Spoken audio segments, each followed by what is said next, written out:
Welcome to the Audience Converter Podcast, the podcast for converting your audience from strangers to loyal fans. We dive deep and discuss how entrepreneurs, consultants, and coaches can level up their business to help more people in the world. Now here's your host, the creator of the Audience Conversion Method, Kimberly Whitecamp. Are you a community leader who's looking to really build your community through the power of email? It's the first chance you have to get in front of the right people, and you should make the most of it.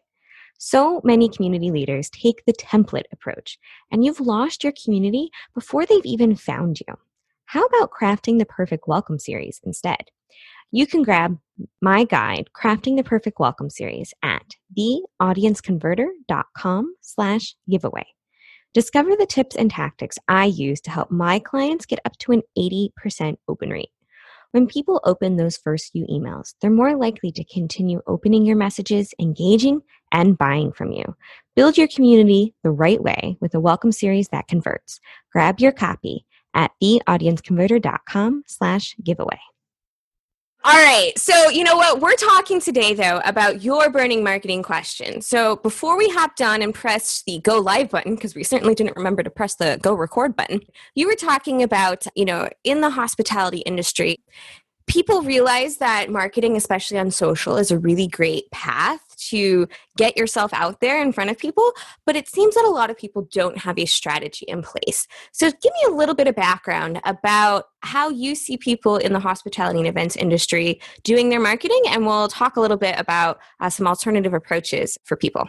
Yeah, so I find that folks that are truly good at copywriting and marketing strategy understand that you have to differentiate yourself in a saturated marketplace. In the events and hospitality industry, I feel like more than ever, it's competitive, and you have to find a way where people don't just want what you do, they want how you do it. So for example, Emily and I always used to try to say, yeah, you can totally hire any photographer you want, but we really want our client to want the Mamones, because there's only one set of us. There's only one company that does that. And so then you become in competition with yourself. You're one of one instead of one of a million.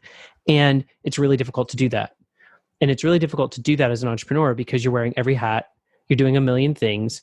And I don't know that it's always impressed upon people the value of what copywriting and a marketing strategy can do for you. So I see a lot of people posting pretty pictures. I see a lot of people writing very nice words, but I don't always know that we're doing the best job in our industry of finding a way to stand out.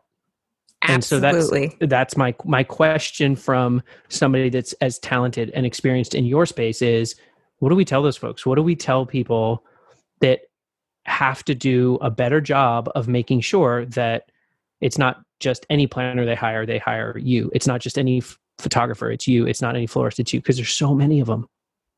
Absolutely. There are, as I've said many times on the show, no matter what it is you do, I don't care what you're selling. I don't care if you feel you are the most, different and you're the only person who uses this approach. The ultimate goal, the benefit you're providing, there are thousands of other people who do that as well.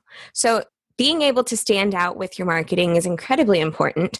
And I've always taken the approach that your marketing should be an example and a taste of what it's like to work with you, and is a part of creating a curated customer experience, right? So from the first moment somebody interacts with you, you want it to be easy, you want it to be simple, and you want it to make people feel like they're, a treasured part of your business, right? Mm-hmm. So one of the things I have found, especially for people in your industry, right? You mentioned like event planners and florists and photographers, right? Mm-hmm. Oftentimes, the best way I think that you can start to stand out and like make yourself different is, number one, if you are able to niche, but that's a really broad topic, and it's not something I'm going to dive into today. However, the next part is that first point of contact. So what is your first point of contact with people? If people land on your website, that is what I kind of consider point zero. It's not your actual first point of contact because they haven't reached out to you or they haven't exchanged information with you yet. It's not enough yet for them to say, I want to talk further with this person. But oftentimes, like on an event planner or photography website, there will be some sort of form, right? If you're interested to learn more, Mm-hmm. And as a person who is a buyer of that product, you want it to be easy for them. You want it to be simple. Because remember, they're searching like 15, 20, maybe 30 different people who offer the same or similar thing.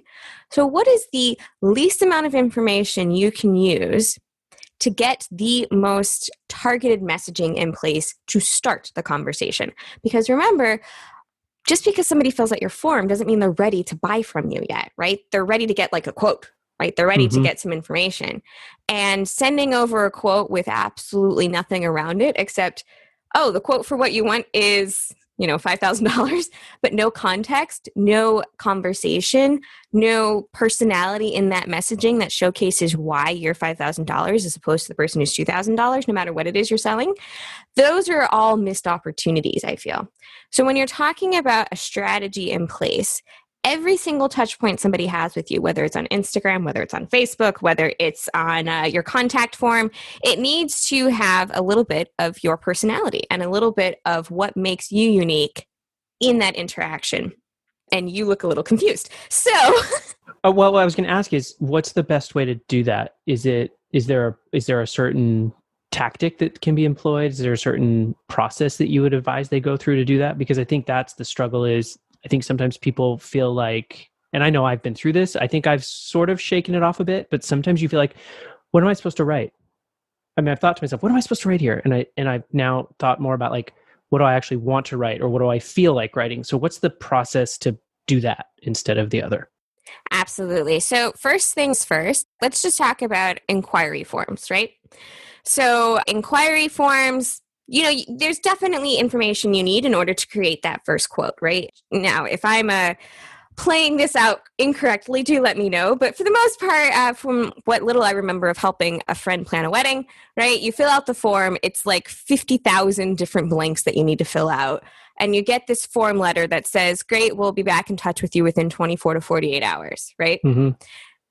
And then, 24 to 48 hours, you get like a proposal, which is a lot of work for the vendor to create, but it doesn't really have much about like the process or anything else. It's more of a list of deliverables, right? Mm-hmm.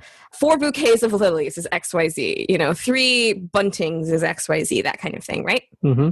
So I would say your first opportunity to make it simple for your client is to make a simplified form and have set packages, like tiers of packaging. It starts at A, it starts at B, it starts at C. And the confirmation email saying, hey, we've received your information needs to be a reflection of you, who you are, your personality. So are you a person who, it's such a broad topic here, but, for example, if somebody were to book with you as a photographer, right? And you want people to want the Mamones, right? You don't just want any photographer, you want the Mamone experience. So list 2 or 3 things that you feel you do that give that Mamone experience to people. Mm-hmm. I love that. And so question, well, it's sort of a follow-up. I have always found that a lot of times when we use certain systems or certain tools that we sort of use them out of the box. I'll give you an example. I recently started using a calendar scheduling program, and I did like a super deep dive because I felt like it was important. And I think better understand the importance of my voice. And so everything from like when you first get the reminder email, it's like appointment reminder. Right. It felt so cold, right? I started changing all that stuff. And so when somebody changed an appointment because their confirmation says change is a part of life instead of appointment changed, right? I tried to just make it so that it was my voice. And it sounds like, and I love this, Kim, because I'm a relationship marketer. I believe in relationships. So what you're saying is you literally have to try to help that person understand not only what you do, but who you are and how you do it. Absolutely. I just recorded an episode and it'll be out a few weeks before yours about how to personalize that confirmation email just so that it feels a little bit more like it's from you. But one of the places you can showcase your personality, if you have a very different personality that's not just, the first thing I'm going to ask is how many bouquets of flowers do they want, right? Mm-hmm. Is in the form questions itself, right? Can you make those form questions entertaining? such as instead of saying, expected size of the wedding, say how many guests are showing up, just so that we can make sure that Uncle Sam has a table by himself, right? Something fun that makes it entertaining to even fill out that form. And so they're going to want to keep scrolling through to be like, oh, I wonder what the next question is going to ask me, right? Because it's a fun experience, and it should be a reflection of what it's like to work with you.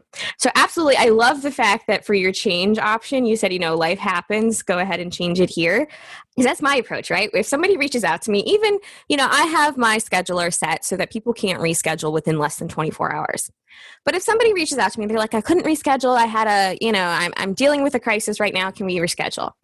I'm like, what if they reached out to me and they emailed me and said they're dealing with a crisis? I'm going to believe them and say, yes, you can reschedule, right? I would much rather that happen than somebody just not show up and then email me 20 minutes after our appointment being, sorry, something came up.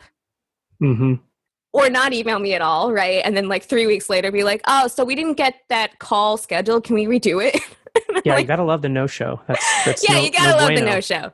And I know life happens. Maybe you weren't able to get to your email, and there's always room for wiggle. But as a person who does a lot of calls, who gets a lot of initial chats scheduled, I would love to know if you can't make it because you have, life happens, then yes, absolutely. I want to make it easy for you to do that. And so I love your phrasing, life happens, click change here, or life has changed. Change is part of life. That's it. So let me ask you, what would you say to people that might be challenged with that unique element because they feel like it's a little less than professional? Or they're just concerned, how is this person going to read this? Do you have an answer to those folks? So my answer to that actually goes back to a story I've shared many, many times.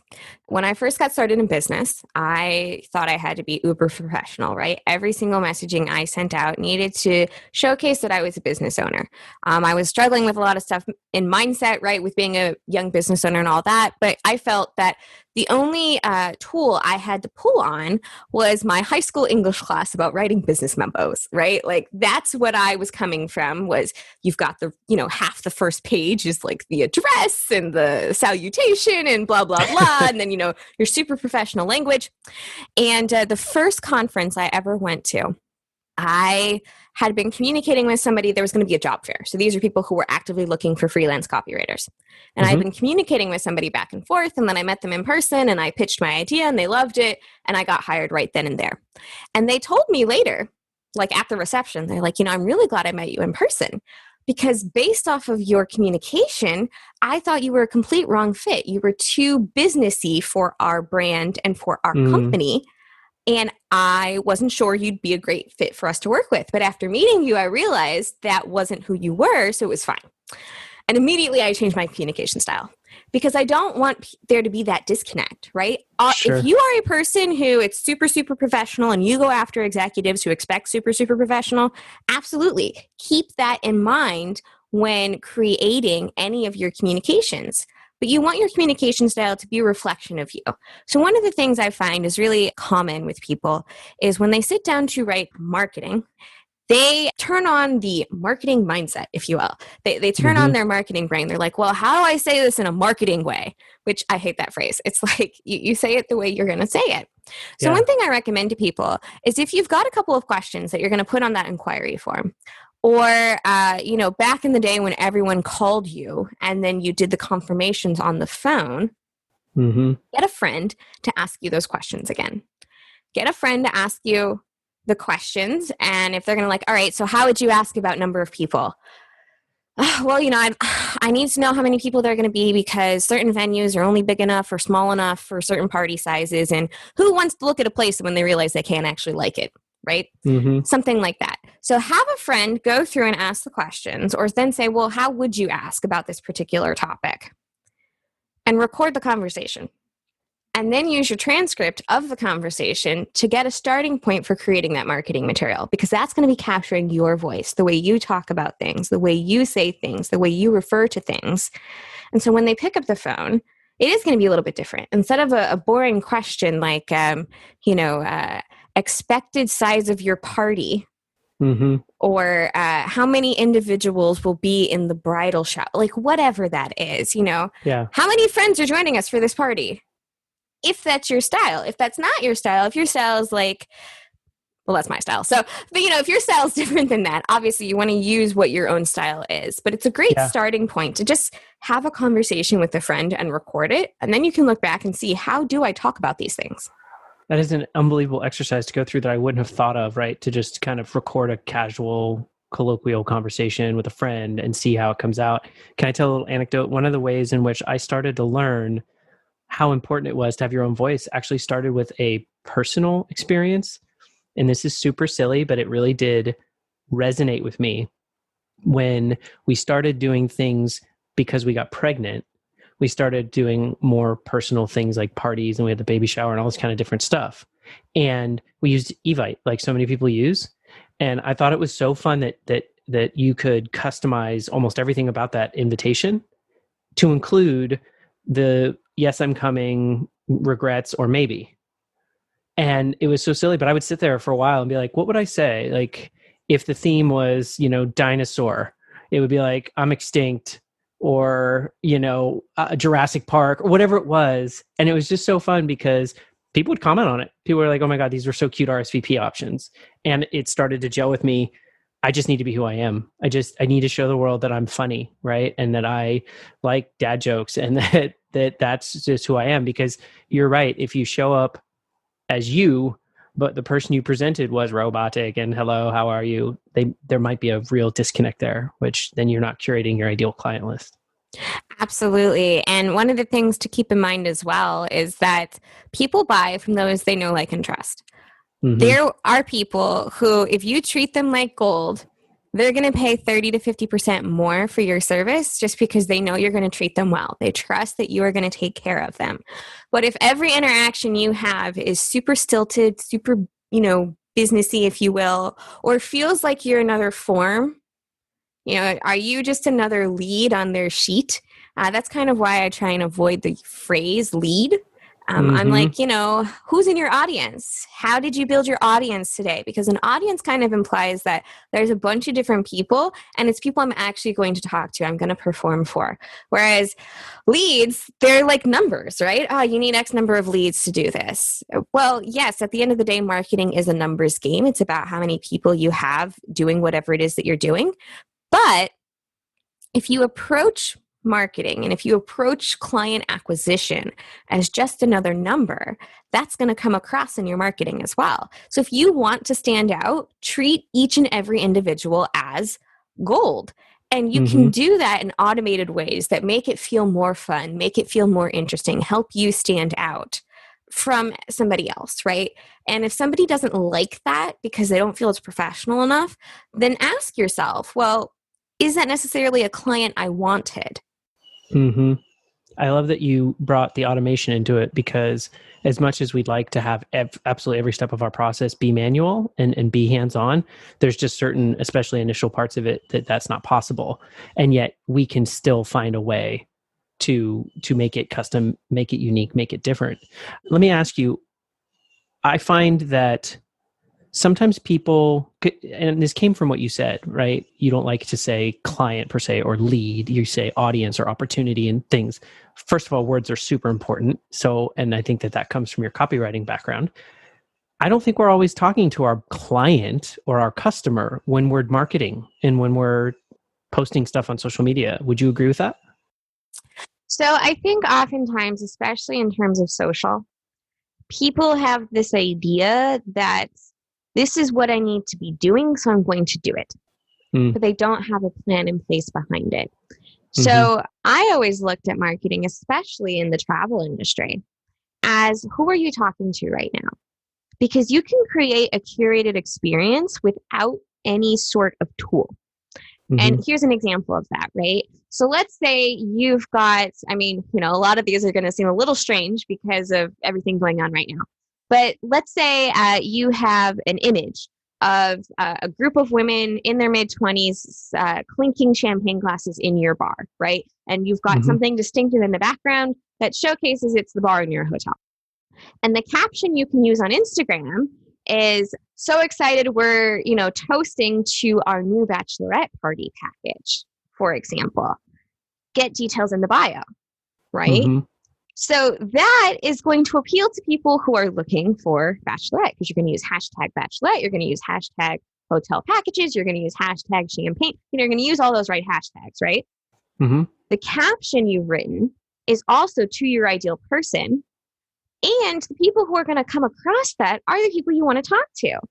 Whereas so many people have it in their head, they're like, oh, well, I don't want to use that image because 60% of our business is families. Well, do you do bachelorette business? Oh, yeah, about 20%. Is it profitable for you? Oh, yeah, it's really profitable for us.